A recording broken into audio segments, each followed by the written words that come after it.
నమస్కారం సిటీ కృష్ణతేజ వార్తలకు స్వాగతం. ముందుగా వార్తలోని ముఖ్యాంశాలు. మహిళా సాధికారత కోసం రాజు చేపడుతున్న సేవలు అభినందనీయం. సంపద పెరిగే కొద్దీ సంతోషం ఉండదు. ఉన్నతలో సంతృప్తి చెందండి. టీటీడీ పాలక మండలి అధ్యక్షులు డాక్టర్ చదలవాడ కృష్ణమూర్తి.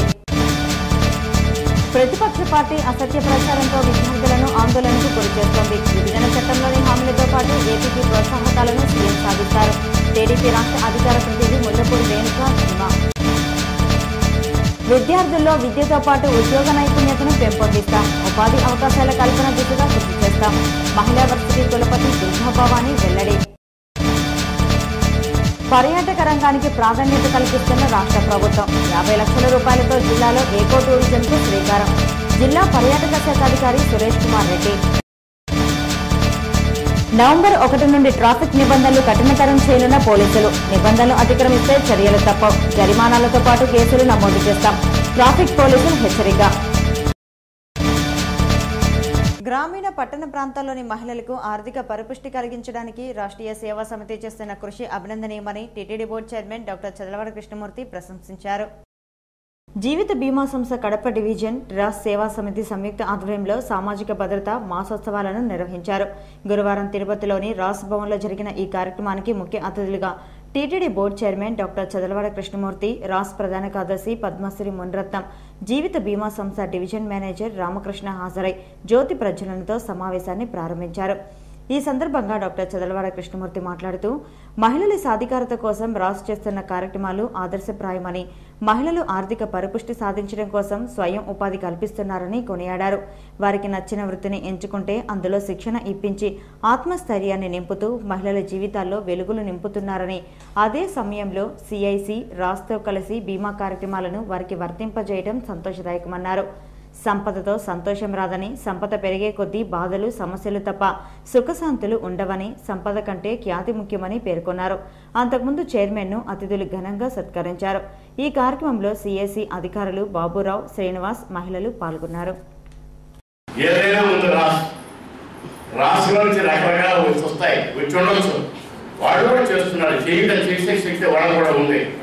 కానీ నిలబడబోయేది దానికి అనుకున్నటువంటి మాత్రమైన శక్తి ఉన్నతమైనటువంటి మాట ప్రపంచంతో చెప్తుంది ఈనాడు. వారి ఆలోచన, వారిలో వచ్చినటువంటి ఆలోచనని పెరుగుతున్నటువంటి జనానికి, ముఖ్యంగా మహిళలకి చైతన్యవంతం చేసేదానికి చేస్తున్నటువంటి కార్యక్రమాల్లో ఎల్ఐసి పార్టిసిపేట్ చేయడం, రాసులు ఎల్ఐసి కలిసి చేయాలన్నటువంటి ఆలోచన రావడం, కోర్టు ఉండేవాడికి ఆలోచన ఉండదు, బాధలు ఎక్కువ ఉంటాయి, ప్రశాంతంగా నిద్రపోతాడు. సినిమాలో పాట చెప్తుంది, ఏరోడికి ఆకలి ఉన్నోడికి వచ్చి ఆగదు.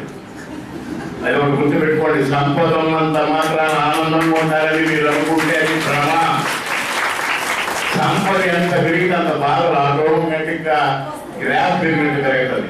ధర్మచింతంతో ఉండండి, అది మిమ్మల్ని కాపాడుతున్నటువంటి మాటని.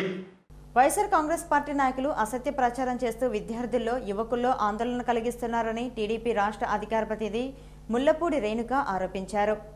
గురువారం తిరుపతికి విచ్చేసిన ఆమె విలేకరుల సమావేశంలో మాట్లాడుతూ ప్రత్యేక హోదా రాకుంటే నిరుద్యోగులకు ఉద్యోగ అవకాశాలు రావని, విద్యార్థులకు ఉపాధి అవకాశాలు ఉండవని వైఎస్ఆర్సీపీ నాయకులు అసత్య ప్రచారం చేస్తూ వారిలో ఆందోళన కలిగిస్తున్నారని ఆరోపించారు.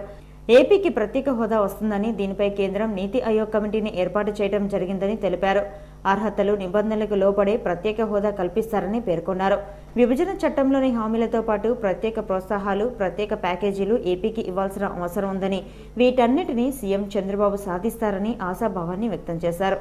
ఈ విలేకరుల సమావేశంలో టీడీపీ నాయకులు ఆనంద్ గౌడ్, ప్రకాష్ తదితరులు పాల్గొన్నారు. అందుకని ఈనాడు కూడా ఏంటంటే, ఈరోజు అవశేష ఆంధ్రప్రదేశ్లో డెఫినెట్గా రాష్ట్రం కష్టాల్లో ఉంది. స్పెషల్ స్టేటస్ అవసరం. ఒక్క స్పెషల్ స్టేటసే కాదు, స్పెషల్ ప్యాకేజ్ అవసరం. ఆ యొక్క స్పెషల్ ప్యాకేజ్తో పాటు చట్టంలో పెట్టినటువంటి ప్రతి అంశం కూడా మాకు ఇవ్వవలసినటువంటి అవసరం ఉంది. ప్రత్యేకమైనటువంటి ప్రోత్సాహకాలు కూడా ఈ రాష్ట్రానికి ఇవ్వవలసినటువంటి అవసరం ఉంది. దాని పట్ల ఎక్కడా కూడా రాజీ పడటం లేదు రాష్ట్ర ప్రభుత్వం కానీ, ముఖ్యమంత్రి చంద్రబాబు నాయుడు గారు కానీ ఏదైతే యువతని భయాందోళనకు గురి చేస్తున్నారో, ఈ స్పెషల్ స్టేటస్ రాకపోతే మనకు ఉద్యోగాలు ఉండవు, ఉద్యోగాలు రావు అని చెప్తున్నారో అది మాత్రం అవాస్తవం అని చెప్పి ఈ సందర్భంగా మీ ద్వారా తెలియజేసుకుంటున్నాను. ఎందుకంటే ఈ మధ్య ఒక వరల్డ్ బ్యాంక్ ఒక సర్వే చేసింది. ఈ భారతదేశంలో విదేశీయులు కానీ ఎవరైనా పెట్టుబడులు పెట్టడానికి అనుకూలమైనటువంటి ప్రాంతం ఏది అంటే రోడ్డు ప్రమాదాలను నియంత్రించేందుకు రోడ్డు రవాణా శాఖ అధికారులు, ట్రాఫిక్ పోలీసులు చర్యలు చేపట్టారు. నవంబర్ 1 నుంచి హెల్మెట్ వాడకాన్ని తూచా తప్పకుండా పాటించాలన్న నిబంధనను అమలు చేస్తున్నారు. జిల్లాలో జరిగిన రోడ్డు ప్రమాదాల్లో ఎక్కువ మంది ద్విచక్ర వాహనాల ద్వారా జరిగినవేనని పోలీసులు గుర్తించారు. గత 2 సంవత్సరాల కాలంలో ప్రమాదాల్లో మృతి చెందిన వారిలో ద్విచక్ర వాహనదారులు కాగా వారిలో ఎక్కువగా యువకులు ఉన్నారని పోలీసులు గుర్తించారు. రాష్ట్ర ప్రభుత్వం కూడా ఈ గణాంకాలను పరిగణలోకి తీసుకుని ద్విచక్ర వాహనదారులు హెల్మెట్ వాడకం తప్పనిసరి అనే ఆదేశాలను జారీ చేసింది. అయితే తొలుత ఆగస్టు 1 నుండి అమల్లోకి వస్తుందని పోలీసులు ప్రకటించారు. అయితే హెల్మెట్ వాడకం వలన నేరగాళ్లు పెచ్చిమీరిపోతారన్న వాదనలు వచ్చాయి. దాంతో ప్రజల్లో మరింత అవగాహన కల్పించాలని పోలీసులు భావించి ప్రత్యేక అవగాహన కార్యక్రమాలను నిర్వహించారు. అనంతరం అక్టోబర్ 1 నుంచి అని పేర్కొన్నారు. అయితే విద్యాసంస్థల్లో విద్యార్థులకు అవగాహన కల్పించే నేపథ్యంలో ఈ హెల్మెట్ వాడకం నిబంధనను నవంబర్ 1 నుండి అమలు చేస్తున్నట్లు ప్రకటించారు. హెల్మెట్ లేకుండా మొదట పట్టుబడితే జరిమానా విధిస్తారు. అలాగే రెండవసారి పట్టుబడితే డ్రైవింగ్ లైసెన్స్ బ్లాక్ చేస్తారు. మూడవసారి పట్టుబడితే వాహనాన్ని సీజ్ చేస్తున్నట్లు ట్రాఫిక్ పోలీసులు, రవాణా శాఖ అధికారులు పేర్కొన్నారు. అలాంటి వాళ్ళకి మేము కౌన్సిలింగ్ ఇస్తూ మొదటిదిగా వాళ్ళకి కౌన్సిలింగ్ చేసి నెక్స్ట్ టైం రాకుండా చూడడానికి వస్తే తప్పకుండా హెల్మెట్ ధరించాలని సూచనలు ఇచ్చేకి ప్రయత్నం చేస్తున్నాం. మా సిబ్బందిని అంతా కానీ ఆ విధంగా అప్రమత్తం చేసి తనిఖీలు కానీ ఏ విధంగా చేయాలి, మనుషులు ఒక ఉద్దేశపూర్వకంగా పోలీసులు ఏదో చేస్తున్నారనే భావన రాకుండా పోలీసులు మన కోసం చేస్తున్నారు, ప్రజల కోసం చేస్తున్నారు, యాక్సిడెంట్లు నివారించి ప్రాణాలు కాపాడడానికి చేస్తున్నారు, యాక్సిడెంట్ జరిగినా ప్రాణాలు కాపాడుకోవచ్చు అనే తత్వంతో హెల్మెట్ మన ప్రాణాలను కాపాడుతుందని మోటార్ సైకిల్ మీద ప్రయాణిస్తుండే వాళ్ళు రైడర్ కానీ పిల్లన్ రైడర్ కానీ అంటే వాహనం నడుపుతున్నవారు కానీ వెనక కూర్చున్నవారు కానీ ఆ భావనతో ఉండి వాళ్ళు హెల్మెట్ తప్పకుండా ధరించి పోలీసులకు సహకరించాలని కోరుకుంటున్నాం. విద్యార్థుల ఉద్యోగ నైపుణ్యంను పెంపొందించడానికి అధిక ప్రాధాన్యత ఇస్తానని పద్మావతి మహిళా విశ్వవిద్యాలయం వైస్ ఛాన్సలర్గా నియమితులైన దుర్గాభవాని అన్నారు. పద్మావతి మహిళా విశ్వవిద్యాలయంలో జర్నలిజం, సోషల్ వెల్ఫేర్ వంటి విభాగాధిపతిగా పనిచేసి విశ్వవిద్యాలయం ప్రత్యేక గుర్తింపు తెచ్చుకున్న ప్రొఫెసర్ దుర్గాభవాని సిటీ కృష్ణతేజతో మాట్లాడుతూ విశ్వవిద్యాలయం విశిష్టతను మరింత పెంపొందిస్తూ విద్యార్థులకు విద్యతో పాటు స్కిల్ డెవలప్మెంట్ కోర్సులను నిర్వహిస్తూ ఉపాధి అవకాశాలు కల్పించేలా కృషి చేస్తానని అన్నారు. కేవలం కోర్సులు పూర్తి చేసి డిగ్రీ పట్టాలు పుచ్చుకున్నంత మాత్రాన ఉపాధి అవకాశాలు దొరుకుతాయన్నది నేటి సమాజంలో కష్టమని అన్నారు. విద్యార్థులు ఏ రంగాల పట్ల మక్కువ చూపుతున్నారనేది ముందుగా గుర్తించి తదనుగుణంగా వారిని ప్రోత్సహిస్తామని తెలిపారు. దీనివలన వారిలోని నైపుణ్యం గుర్తించడమే కాక వారికి ఉపాధి పొందేలా యూనివర్సిటీ కృషి చేస్తుందని తెలిపారు. పద్మావతి మహిళా విశ్వవిద్యాలయం వైస్ ఛాన్సలర్గా ఈరోజు నేను జాయిన్ అవ్వబోతున్నాను. ఈ సందర్భంగా నాకు చాలా సంతోషం ఉంది. ఎందుకంటే ఇదే విశ్వవిద్యాలయంలో విద్యార్థినిగాను, తర్వాత అదేవిధంగా అధ్యాపకురాలాగా, తర్వాత వివిధ హోదాలను పనిచేయటం వల్ల అనుభవం అనేది నాకు ఈ కొత్త బాధ్యతను స్వీకరించడంలో ఎంతో ఉపయోగపడుతుందని భావిస్తున్నాను. తర్వాత నేను ముఖ్యంగా ఏంటంటే ఈ విశ్వవిద్యాలయ ప్రగతికి మూల కారణం విద్యార్థుల ప్రగతి అని భావిస్తాను. కాబట్టి విద్యార్థుల ప్రగతికి ఏం చేయాలి అనేది నా మొదటి ఎజెండాగా నేను బాధ్యతలు స్వీకరించిన తర్వాత నేను చేయబోతున్నాను. ఇదే యూనివర్సిటీలో విద్యార్థినిగా విద్యను అభ్యసించి ప్రొఫెసర్గా పనిచేస్తున్న దుర్గాభవాని వీసీగా ఎంపికయ్యారు. శుక్రవారం ఉదయం 10 గంటలకు మహిళా విశ్వవిద్యాలయం ఉపకులపతిగా పదవీ బాధ్యతలు చేపడతారు. రాష్ట్ర ముఖ్యమంత్రి చంద్రబాబు నాయుడు గురుతర బాధ్యతను అప్పగించారు. దాన్ని నెరవేర్చుతూ విద్యా ప్రమాణాలు పెంచుతూ నైపుణ్యంతో కూడిన విద్యార్థులను ఏర్పాటు చేస్తామన్నారు. ముఖ్యంగా ఉపాధి అవకాశాల కల్పనకు అధిక ప్రాధాన్యత ఇస్తానని ప్రొఫెసర్ దుర్గాభవాని అన్నారు. విశ్వవిద్యాలయంలోని టీచింగ్, నాన్ టీచింగ్ అందరితో కలిసికట్టుగా పనిచేసి పద్మావతి మహిళా విశ్వవిద్యాలయాన్ని అగ్రభాగాన నిలిపేలా కృషి చేస్తానని పేర్కొన్నారు. మన ముఖ్యమంత్రి గారు చంద్రబాబు నాయుడు గారు నాలెడ్జ్ మిషన్ ద్వారా ఉన్నత విద్యని మరింత ఉన్నత శిఖరాలకు తీసుకెళ్లాలని ప్రయత్నం చేస్తున్నారు. ఆ ప్రయత్నంలో భాగంగానే విశ్వవిద్యాలయ ఉపకులపతులకి, అదేవిధంగా రిజిస్ట్రార్లకి, తర్వాత సీనియర్ ఫ్యాకల్టీ అందరూ కూడా అనేక విధమైనటువంటి వర్క్షాపులు నిర్వహిస్తూ ప్రగతికి తోడ్పడే విధంగా తీర్చిదిద్దుతున్నారు. ఇందులో భాగంగా నాకు కూడా అటువంటి అవకాశంతో ఈ వర్క్షాపులు అటెండ్ అయ్యే అవకాశం కూడా వచ్చింది. దానిలో ఏంటంటే ఇంక్యుబేషన్ సెంటర్స్ అని, స్టార్టప్స్ అని, ఇండస్ట్రీ కొలాబరేషన్స్ తోటి విద్యార్థుల్లో ఉన్నటువంటి మెలకువలన్నీ కూడా మనం బయటికి తీసుకొచ్చి వాళ్ళకి ఉపాధి అవకాశాలు కల్పించే దిశగా వాళ్ళ విద్య సాగాలని సంకల్పం. ఆ సంకల్పంలో తప్పనిసరిగా నేను భాగస్వామురాలను అవుతూ అదేవిధంగా యూనివర్సిటీలో ఉన్నటువంటి విద్యార్థుల్ని అదేవిధంగా టీచింగ్ నాన్ టీచింగ్ స్టాఫ్ని కూడా ఇందులో ఇన్వాల్వ్ చేసి మేమందరం కూడా విద్యార్థులు చదువు లక్ష్యంతో చేరినా కూడా ఉపాధి అవకాశాలతో రేపు వాళ్ళు విశ్వవిద్యాలయం నుంచి బయటకు వెళ్ళేటట్టుగా ప్రగతి దిశగా కృషి చేద్దామని భావిస్తున్నాను. శ్రీవారిని దర్శించుకోవటం ఆనందదాయకమని, శ్రీవారి అనుగ్రహం కోసమే తిరుమలకు వచ్చానని ప్రముఖ బాలీవుడ్ నటి దీపికా పదుకొనే అన్నారు. ప్రముఖ నటి దీపికా పదుకొనే తన కుటుంబ సభ్యులతో కలిసి గురువారం ఉదయం శ్రీవారి సుప్రభాత సేవలో పాల్గొన్నారు. అనంతరం స్వామివారిని దర్శించుకుని మొక్కులు చెల్లించుకున్నారు. ఆలయ అధికారులు ఆమెకు స్వాగతం పలికి తీర్థప్రసాదాలు అందజేశారు. కుటుంబ సభ్యులతో కలిసి ఆమె బుధవారం రాత్రి తిరుమలకు చేరుకుని శ్రీకృష్ణ అతిథి గృహంలో బస చేశారు. గురువారం వేకోజామున జరిగే సుప్రభాత సేవలో పాల్గొన్నారు.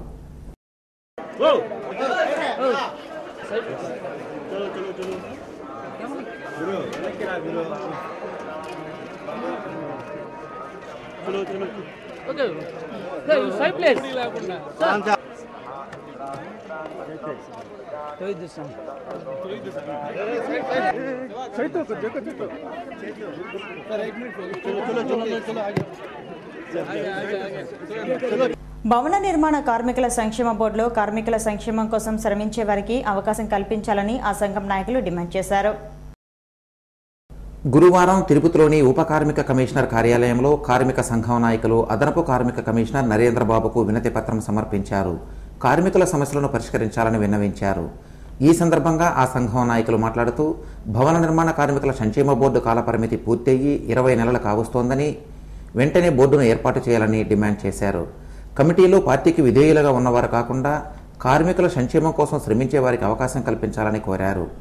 58 సంవత్సరాల వయస్సు గల కార్మికులకు 3,000 రూపాయలను పెన్షన్గా ఇవ్వాలని డిమాండ్ చేశారు. 1996 చట్టం ప్రకారం కార్మికులకు గుర్తింపు కార్డులను మంజూరు చేయాలని కోరారు. ఈ కార్యక్రమంలో కార్మిక సంఘం నాయకులు పెంచులయ్య, రాధాకృష్ణ, ఇబ్రహీం బాషా, కేశవులు, సుధాకర్, విజయ, ఝాన్సీ, వెంకటమ్మ పాల్గొన్నారు. కానీ ఆ నిధుల్ని పక్కదారులో మళ్లించి అనేక ఇబ్బందులు పెట్టుకుంటా తెలియాలని మేము ఐటీసీగా డిమాండ్ చేస్తున్నాం. అయితే బిల్డింగ్ కార్మికులు చాలామందికి కూడా అవగాహన లేదు. అవగాహన కల్పించి వాళ్ళందరూ కూడా ఏసీఎల్ ఆఫీసులో మన లేబర్ యాక్ట్ ప్రకారం ఏదైతే ఉందో ఆ కార్డులన్నీ కూడా తీసుకొని బిల్డింగ్ వర్కర్స్కి పనికొచ్చే విధంలో పనిచేయాలని మేము కోరుకుంటున్నాం. తిరుపతి శ్రీ వెంకటేశ్వర జంతు ప్రదర్శనశాలలోని గున్న ఏనుగు శివ అనారోగ్యంతో మృతి చెందింది. 2 నెలల క్రితం కుప్పం మండలంలో ప్రమాదవశాత్తు బావిలో పడిన గున్న ఏనుగును తిరుపతిలోని శ్రీ వెంకటేశ్వర జంతు ప్రదర్శనశాలకు తీసుకువచ్చి వైద్య సేవలను అందించారు. అప్పటి నుండి ఆరోగ్యంగా ఉన్న గున్న ఏనుగు గత 15 రోజులుగా అనారోగ్యంతో బాధపడుతోంది. కడుపులో ఇన్ఫెక్షన్ కారణంగా తీవ్ర విరేచనాలతో ఏనుగు మృతి చెందినట్లు జూ వైద్యులు తెలిపారు. గున్న ఏనుగు ఆరోగ్య పరిస్థితిని మెరుగుపరచడానికి హైదరాబాద్, కేరళకు చెందిన వైద్యులు ఎంత ప్రయత్నించినా ఫలితం లేకపోయింది. గున్న ఏనుగు కళేబరాన్ని ఎస్వీయు పశు వైద్య కళాశాలకు తరలించి పంచనామా నిర్వహించారు. అనంతరం కళేబరాన్ని జూ అధికారులు ఖననం చేశారు. కాగా ఏనుగుల గుంపు నుండి తప్పించుకున్న గున్న ఏనుగులు రెండింటిని జూకు తీసుకురావడం, కొద్ది రోజుల తర్వాత అవి మృతి చెందడం జరిగింది. తల్లి నుండి వేరైన గున్న ఏనుగులు తీవ్ర మనస్తాపంతో అనారోగ్యానికి గురై చనిపోయినట్లు జూ వైద్యులు తెలిపారు. లోక కళ్యాణార్థం ప్రజలందరూ సుభిక్షంగా ఉండాలని కాంక్షిస్తూ తిరుపతిలో శ్రీ కల్కి వరయజ్ఞం నిర్వహిస్తున్నట్లు నిర్వాహకులు ఎర్రంరెడ్డి తెలిపారు. గురువారం తిరుపతి ప్రెస్ క్లబ్లో ఏర్పాటు చేసిన విలేకరుల సమావేశంలో ఆయన మాట్లాడుతూ శ్రీ కల్కి విశ్వవిద్యాలయం ఆధ్వర్యంలో ఈ నెల 31వ తేదీ నుండి 2 రోజుల పాటు తిరుపతిలో శ్రీ కల్కి వరయజ్ఞం నిర్వహిస్తున్నట్లు తెలిపారు. ఈ యజ్ఞంలో కులమతాల భేదం లేకుండా అందరూ పాల్గొనవచ్చునని, ఆర్థిక ఇబ్బందులు, ఆరోగ్య సమస్యలు, వృత్తిపరమైన ఇబ్బందుల నుండి బయటపడవచ్చునని పేర్కొన్నారు. ఈ విలేకరుల సమావేశంలో నిర్వాహకులు ప్రభాకర్ రాజు, బాబు రాజేంద్ర ప్రసాద్, యోగేష్ పాల్గొన్నారు. శ్రీ కల్కి విశ్వవిద్యాలయం వారు ముందుకు రావడము మన తిరుపతి వాసులకు ఎంతో భాగ్యం కనుక ఇటువంటి అరుదైన అపరూపమైన అవకాశాన్ని మనమంతా సద్వినియోగపరచుకొని వారి జీవితాలను ఆనందమయం చేసుకోవాలి. చిత్తూరు జిల్లా జర్నలిస్టుల అక్రిడిటేషన్ కమిటీలో ఏపీడబ్ల్యూజేఎఫ్కు ప్రాధాన్యత కల్పించడంతో ఆ సంఘం నాయకులు కృతజ్ఞతలు తెలిపారు. తిరుపతి ప్రెస్ క్లబ్లో గురువారం జరిగిన విలేకరుల సమావేశంలో ఏపీడబ్ల్యూజేఎఫ్ నాయకులు మాట్లాడుతూ రాష్ట్ర ప్రభుత్వం ఏపీడబ్ల్యూజేఎఫ్ను గుర్తించి అక్రిడిటేషన్ కమిటీలో సభ్యులుగా ప్రాధాన్యత కల్పించిందని తెలిపారు. అలాగే ఏపీడబ్ల్యూజేఎఫ్ జిల్లా స్థాయి మహాసభలు డిసెంబర్లో నిర్వహిస్తున్నట్లు కమిటీ నాయకులు సురేంద్రబాబు తెలిపారు. ఈ సమావేశంలో కమిటీ సభ్యులు రమేష్, ఉపేంద్రాలు పాల్గొన్నారు. ఆదేశాలు జారీ చేసింది. ఆ ప్రకారం డిసెంబర్ 2వ వారంలో మహాసభలు నిర్ణయించడానికి మేము నిర్ణయించాము. పాత్రికేయ సభ్యులు, పాత్రికేయ మిత్రులందరూ మహాసభలకు ఇచ్చేసి మీ సలహాలు సూచనలు ఇవ్వాల్సిందిగా కోరుతున్నాను. అనంతపురం జిల్లాలోని శ్రీ కాద్రి లక్ష్మీనరసింహస్వామి క్షేత్రాన్ని తిమ్మమ్మ మర్రిమాను మహావృక్షాన్ని టీటీడీ తన ఆధీనంలోకి తీసుకోవాలని తిమ్మమ్మ మర్రిమాను అభివృద్ధి మండలి ప్రధాన కార్యదర్శి రామానందరెడ్డి కోరారు. గురువారం తిరుపతి ప్రెస్ క్లబ్లో ఏర్పాటు చేసిన విలేకరుల సమావేశంలో ఆయన మాట్లాడుతూ 1989లో తిమ్మమ్మ మర్రిమానును మహావృక్షం Guinness book of world records లో స్థానం సంపాదించిందని, శ్రీవారికి పరమశిష్యురాలైన తిమ్మమాంబ స్థాపించిన వృక్షాన్ని శ్రీ కాద్రి లక్ష్మీ నరసింహస్వామి క్షేత్రాన్ని టీటీడీ తన పరిధిలోకి తీసుకుని అభివృద్ధి చేయాలని కోరారు. గత కొద్ది సంవత్సరాలుగా తాము టీటీడీకి ప్రభుత్వంకు విన్నవిస్తున్నా ఎలాంటి ప్రయోజనం లేకపోతోందని ఆవేదన వ్యక్తం చేశారు. మహావృక్షం ప్రాశస్త్యాన్ని మరింత ఇనుమడింపజేయాలని గ్రామస్తులందరూ కోరుతున్నారని తెలిపారు. ఈ విలేకరుల సమావేశంలో భాస్కర్, కరుణానిధి పాల్గొన్నారు.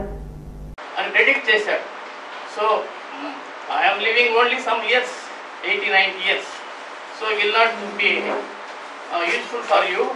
Some other world famous institution, world famous trust will come to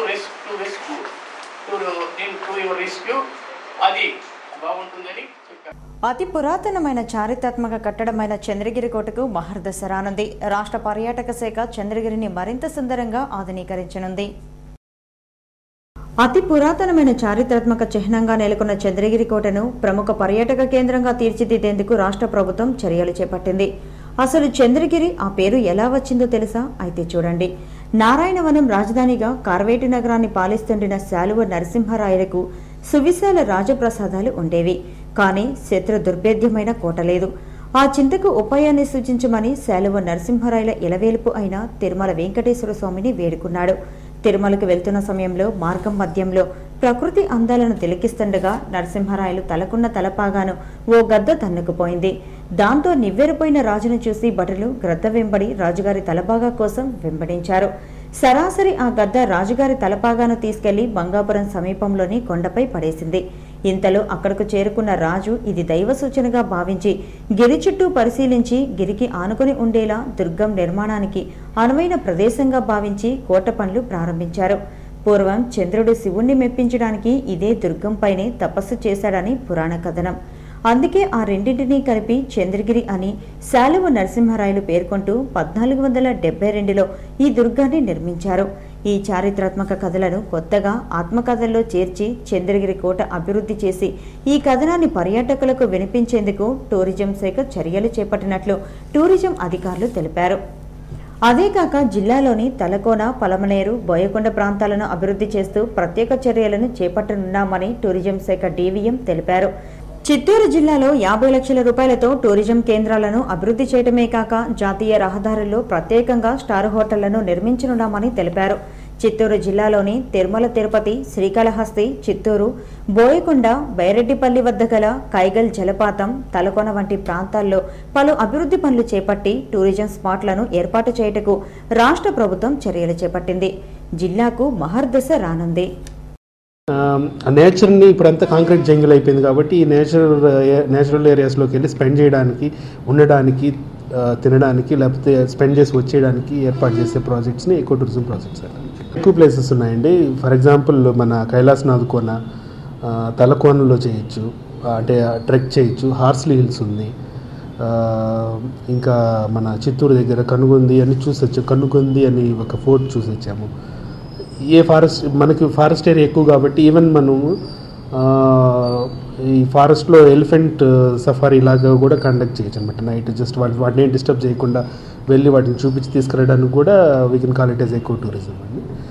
ఏమన్నా కన్స్ట్రక్షన్స్ ఇలా ఏమైనా ప్లాన్ చేసుకోవాలంటే ఇప్పుడు ఆల్రెడీ ఇక్కడ మామండూరు ఉంది కదా, అది వాళ్ళు ఫారెస్ట్ వాళ్ళు చూస్తున్నారు. అలాంటి ప్లేసెస్ని ఐడెంటిఫై చేసుకొని చేయొచ్చు అనమాట. ప్రత్యేకంగా ఫారెస్ట్ ఏరియా ఉన్న డిస్ట్రిక్ట్స్లో ప్రథమ స్థానం ఇవ్వచ్చు మన చిత్తూరు డిస్ట్రిక్ట్కి. ఈ తిరుపతి జోన్ కింద, అంటే డివిజన్ కింద చాలా ప్రాజెక్ట్స్ ప్లాన్ చేసుకోవచ్చు అండి. అందుకే దానికి ఇంపార్టెన్స్ ఇవ్వటం జరిగింది స్టేట్ గవర్నమెంట్. రైలు ప్రమాదంలో తీవ్రంగా గాయపడిన గుర్తు తెలియని మహిళ వైద్య సేవలను పొందుతూ మృతి చెందింది. మంగళవారం తిరుపతి వెస్ట్ రైల్వే స్టేషన్ సమీపంలో ప్రమాదవశాత్తు రైలు క్రింద పడి ఎడమ చేయిని కోల్పోయిన మహిళ రుయ్ ఆసుపత్రిలో వైద్య సేవలు పొందుతూ మృతి చెందింది. మహిళ ఆచూకీ తెలియకపోవడంతో గుర్తు తెలియని మహిళ రైలు ప్రమాదంలో మృతి చెందినట్లు రైల్వే పోలీసులు కేసును నమోదు చేసుకుని దర్యాప్తు చేస్తున్నారు. మృతురాలి ఆచూకీ కోసం ఆరా తీస్తున్నారు. శ్రీకాళహస్తీశ్వరాలయ పాలక మండలి సమావేశం అగ్రవేశాలకు వేదికైంది. అజెండా రూపకల్పన పట్ల ఆలయాధికారులపై పాలక మండలి చైర్మన్ ఆగ్రహం వ్యక్తం చేశారు. శ్రీకాళహస్తీశ్వరాలయ పాలక మండలి మొట్టమొదటి సమావేశం ఆగ్రహవేశాలకు వేదికగా మారింది. పాలక మండలి చైర్మన్ గురవయ్య నాయుడు ఆలయాధికారుల తీరుపై మండిపడ్డారు. చైర్మన్ వచ్చి రాగానే ఏఈఓ శ్రీనివాసరెడ్డిపై విరుచుకుపడ్డారు. సమావేశం అజెండా చైర్మన్ దృష్టికి తీసుకుని రాకుంటే ఎలా ఖరారు చేస్తారని ప్రశ్నించారు. అజెండాలో భక్తజనాలకు అవసరమైన ప్రతిపాదనలు ఏవైనా ఉన్నాయా, అసలు నిబంధనలు పాటిస్తున్నారా, ఈవో కొత్తగా వచ్చారు, ఏఈఓలకు పద్ధతులు తెలియవా అంటూ ధ్వజమెత్తారు. సభ్యులు కాసరం రమేష్, బాలాజీ తదితరులు అధికారుల తీరుపై తీవ్రస్థాయిలో అసంతృప్తిని వ్యక్తం చేశారు.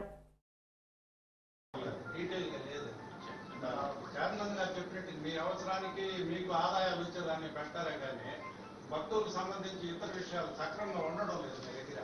నేను అసలు ఆ లెక్కలో మీరు యాక్చువల్గా కూడా మీరు ఆలోచనలో ఉంటారు. రామారాయణ గారు పోయి చూస్తుంది ఆమె కొత్త సాక్షి అవకాశాలు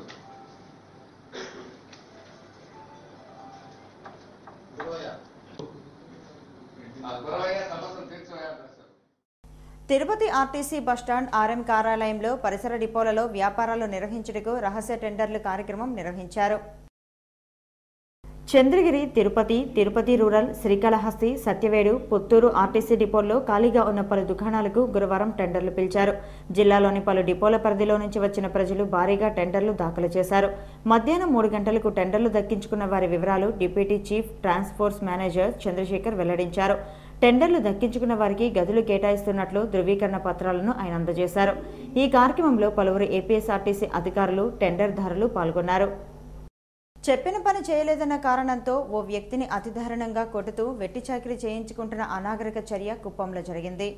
కుప్పం పట్టణ కేంద్రంలోని పోలీస్ స్టేషన్ సమీపంలో గల ప్రైవేటు హోటల్ యజమాని శ్రీనివాసులు అదే హోటల్లో పనిచేస్తున్న కార్మికుడి పట్ల కర్కశంగా వ్యవహరిస్తున్నాడు. చెప్పిన పని చేయకుంటే వెంటనే బెల్టుతో చితకబాదటం అతని నైజం.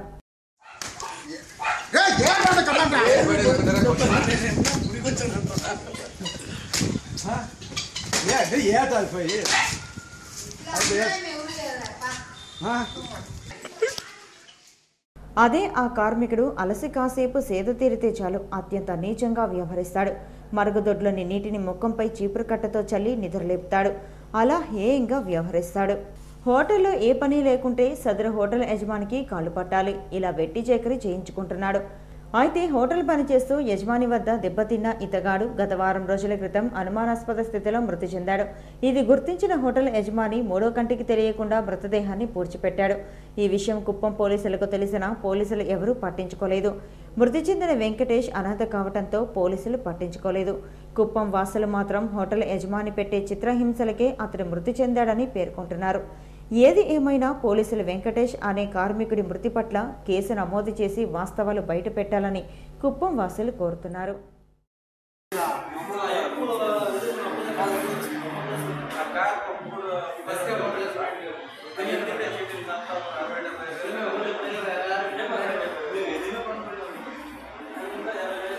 కేంద్ర రాష్ట్ర ప్రభుత్వాల సూచన మేరకు రామిరెడ్డిపల్లిని కోటాల చంద్రశేఖర్ రెడ్డి దత్తత తీసుకుని అభివృద్ధి చేయటాన్ని స్వాగతిస్తున్నామని ఎంపీడీఓ వెంకటనారాయణ అన్నారు.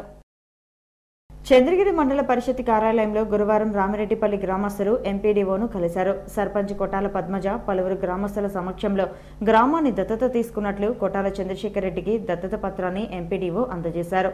ఈ సందర్భంగా ఎంపీడీఓ వెంకటనారాయణ మాట్లాడుతూ ప్రతి పల్లెను ఇలా దత్తత తీసుకొని అభివృద్ధి చేయటకు ప్రతి నాయకుడు రావాలన్నారు. మేము కూడా చేస్తామని హృదయపూర్వకంగా ముందుకొచ్చినందుకు వారిని ప్రభుత్వం తరపున మండల పరిషత్ తరపున అభినందిస్తూ అధికారుల తరపున మండల స్థాయి అధికారుల తరపున జిల్లా స్థాయి అధికారుల తరపున వారి యొక్క సేవలకు తోడుగా మేము కూడా ఏదైనా చేయవలసి ఉంటే ముందుంటామని చెప్పేసి వాళ్ళను హృదయపూర్వకంగా అభినందిస్తూ అనంతరం గ్రామ సర్పంచ్ కోటాల పద్మజ చంద్రశేఖర్ రెడ్డి మాట్లాడుతూ గ్రామంలో ఎన్నో సమస్యలు ఉన్నాయని సమస్యలు పరిష్కరించడానికి ఇలా దత్తత తీసుకోవడానికి కోటాల చంద్రశేఖర్ రెడ్డి ముందుకు రావడం సంతోషకరమన్నారు. రామరెడ్డిపల్లి అభివృద్ధి పరంగా వెనుకబడి ఉండటంతోనే ఈ నిర్ణయానికి వచ్చామని ఆమె తెలిపారు. ఈ కార్యక్రమంలో పలువురు వార్డు మెంబర్లు, పలువురు గ్రామస్తులు పాల్గొన్నారు.